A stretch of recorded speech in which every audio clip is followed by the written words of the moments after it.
আজকে দুপুরবেলা এই দেখো বাপি শোন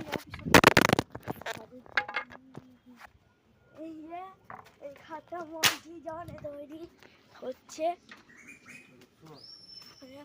উড়ি বাবা এই দেখো কি হচ্ছে আজকের পৃথিবীতে। গাছ মাছ এলে গেছে তো মাথায় পড়লে আজকে আর দেখতে পাবেন। নিচে একটা তেঁতুল পড়ে কিন্তু নিচে এটা পড়ে থাকে সেখানটা পালাও। তাহলে আমরা রাস্তায় গিয়ে দেখা হচ্ছে। তাহলে এখনের জন্য